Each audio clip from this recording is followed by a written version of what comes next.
Hello YouTube, this is Morgan, Airspeed Prime here at my next Airspeed's Avatar Rewatch video.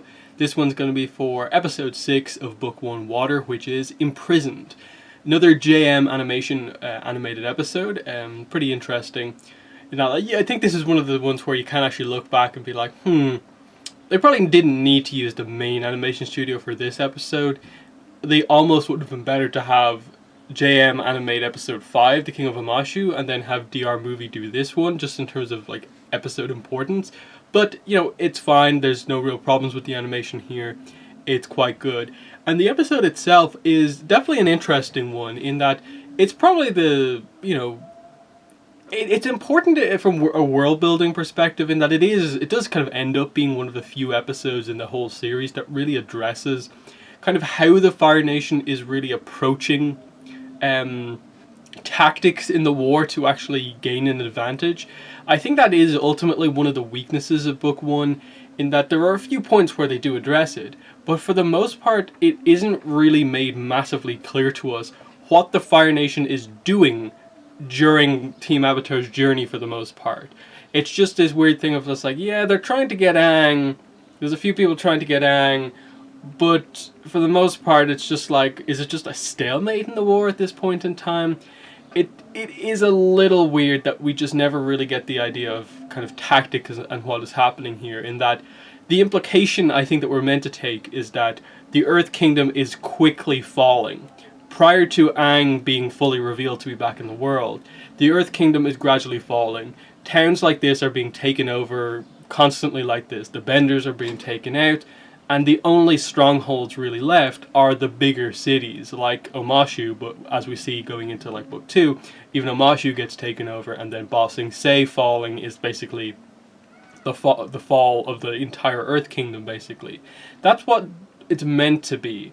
And this episode, on a kind of bigger scale, is meant to be, you know, Team Avatar Katara inspiring a fight back from the smaller Earth Kingdom towns. Now, I will say, with regards to the Last Airbender movie, I do also always appreciate the montage in that movie of the idea is that on their way to the Northern Water Tribe, they do stop in these various Earth Kingdom cities, towns, and they do inspire the fight back, and they show it in multiple places. They show the effect that this team is actually having over the course of their journey, whereas for the most part it really is just this one episode that we're meant to take as, oh, Team Avatar have suddenly inspired every small Earth Kingdom town to fight back. Definitely on a bigger scale they could have done that a bit better, because where we go from here obviously is to a lot of more random episodes. You know, the next two episodes obviously are part of a two-parter, they're plot focused, but still after that, like, it is a bunch of kind of random things happening, and we don't really focus on what's actually happening in the war as such. And I feel that that ultimately is something that could have been done a little better over the course of the series. But the core of this episode is Haru, his family, and this town. The idea that they just encounter a young earthbender training. He clearly is trying to hide it. When they ask him about it, it's revealed that basically if you are seen earthbending in this town, you are taken away, put on this kind of like mining platform basically out at sea, where it's all metal. You're taken away from your family and you can't earthbend because it's made of metal. It's a really good tactic on the side of the Fire Nation, in that obviously the Earth Kingdom is the main nation that the Fire Nation have to defeat to control the entire world. So take away as many earthbenders as possible, and you take away a lot of what is kind of causing them issue. So it's a good tactic, as well as, you know, just overall making money in terms of taxing the, you know, people who just have to work there. And the idea immediately presented here is that Katara sees the plight of these people and immediately wants to help. That it's almost this idea of she's so focused on these people and wanting to help them that she forgets about the team's overall journey. And the line that she says later on in the episode, you know, I'm not giving up on these people, is very integral to her character, in terms of just really describing her, you know, compassionate nature, and that when she sees someone in trouble and help, she's not going to just abandon them. She has to help them. And I think that's a really strong part of her character that's very fitting, in that, you know, she is all about hope, and Aang has given her hope that the war can be won and things can go back to an era of peace. And so when she sees people who maybe don't believe in that way or have their spirits broken, she feels it's her responsibility to bring them back, which is what she has to do here in terms of kind of inspiring Haru, and then later, more importantly, inspiring Haru's father, Tyro. Now, of course, what happens basically here is that Haru ends up saving this old man with the help of Katara. The old man basically, you know, tells the Fire Nation that Haru's an earthbender to make some money. Haru gets captured, and Katara feels responsible for this, so she gets herself captured. And that's the real big funny moment of the episode, of that, just that hilarious scene of just Katara and Sokka play fighting, and then Katara trying to act like an earthbender, doing the whole earthbending style moment. That is really, really funny, and just how Aang's just casually in the background, almost forgetting his cue, and so on. But now we're introduced to the warden on this kind of mining rig here, and, you know, obviously really cool voice, of course, and, you know, overall interesting enough character, just with regards to the way he kind of treats these people and the things he says. He knows he kind of has broken the spirits of these people, taking away their bending from them, and so on. And that's definitely something I think this episode does quite well. That scene earlier on with Haru and Katara talking, the kind of establishing moment of their connection, of just Haru basically talking about how the only thing, with his father away, the only thing that connects him to his father is his earthbending, because they have that connection, both being earthbenders. Just establishing that there's more to it just being this special ability that they have. There is a deeper connection there. And without Katara saying as such in this episode, you know, she more focuses on her necklace in this episode as being one of the only things connecting her to her mother. We do more or less later find out that her waterbending is so important to her because of that as well. And I do really like that connection, that the two bond over basically losing a parent in different ways, of course, to the war. In that, effectively, you know, Katara has lost both parents to the war. One, because her mother was killed in a Fire Nation raid here, and then her father is away, and she doesn't know when he's going to come back because of the war as well. Whereas Haru here has obviously got his father captured by the Fire Nation. And, you know, it's a nice connection here. And obviously, after that, the big moments are obviously Katara's speeches on the rig and how the Earthbenders react to it. It's obviously, I think, it tends to be a 50-50 split in the fandom about whether you feel Katara is being a little bit too preachy with these speeches, or if it's just within her character. I feel like it rides the line quite well in terms of just really getting her character across really well.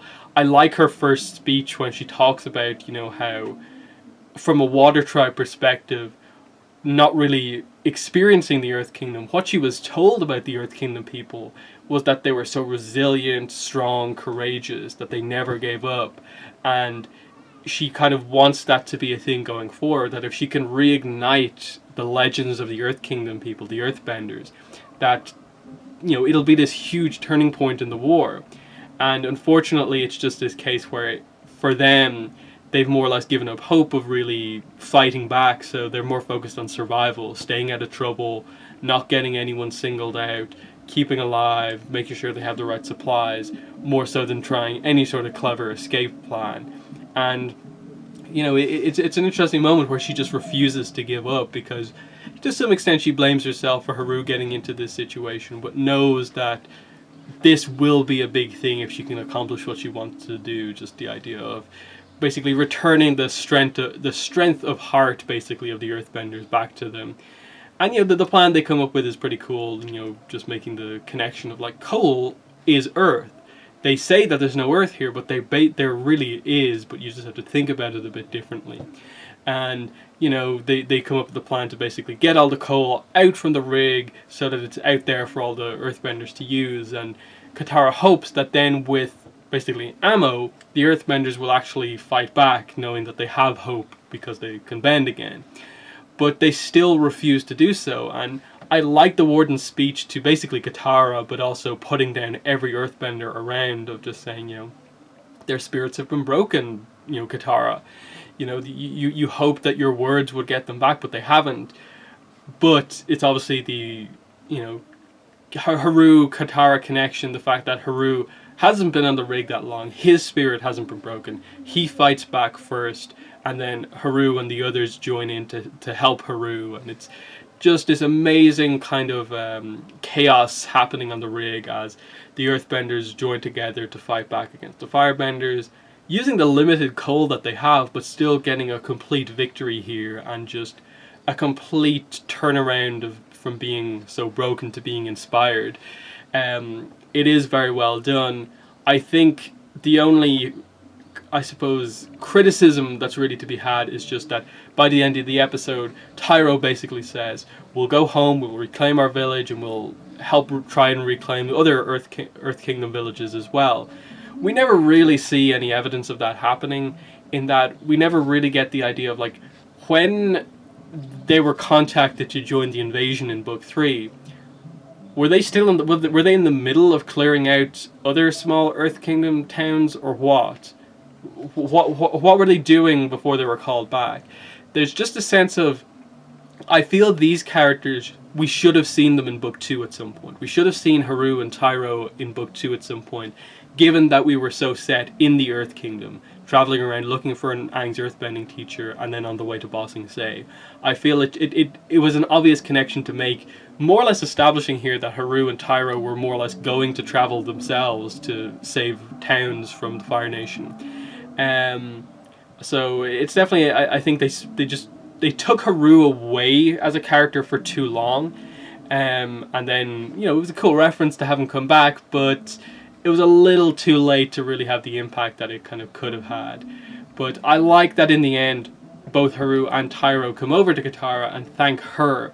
That even though in the fight as such, she, wasn't really the key in the fight, but that her prompting them to fight back was really what saved the day in the end. That her courage, her not giving up, was what brought the courage of the Earthbenders back. And it's a really powerful moment, but in the fracas, she loses her necklace, and later on, when everyone clears out, Zuko finds it, and clearly just the idea that Zuko is on the trail again. He knows that Team Avatar was here, and, he has Katara's necklace. They're going to have to encounter each other at some point for her to get that back, and, maybe he can track her using the necklace is the implication here. But, good episode. Not one of the best of the series overall, but I think one that is at times overrated, not overrated, at times underrated, just because I think it is a bit better than it would initially seem. I think that it tends to be that episode, like, early on in the series, that, like, here's where it drops down in quality a little bit. It's not as important as the other episodes we've had so far, but just the idea of, like, this is what the Fire Nation do to the towns that they come to is an interesting world building thing. Haru, even though he's not the most interesting character, is, cool enough. And just, some of the action that we see, some of the humor, getting to see Katara, her character really come out here. It is good without being amazing. So, no real huge complaints about this episode, except I felt that they should have committed to doing more with establishing what was going on with the war, the tactics of what the Earth Kingdom were doing after this point, with regards to the little towns and the fights that of course were happening while the war was going on, and then just what were Haru and Tyro doing after this. That's the only real criticism, just a follow up of this. But that tends to be a thing that just with Book 1 and the amount of new characters they introduce ends up just being a thing with Book 1. That we just, here's some characters that will return at the end of the series, but we'll more or less never see them for the rest of the show. But yeah, that's been my review for Imprisoned. In the comments, let me know what your thoughts were on the episode, as well as what I had to say here in the review. But yeah, thanks for watching, and bye.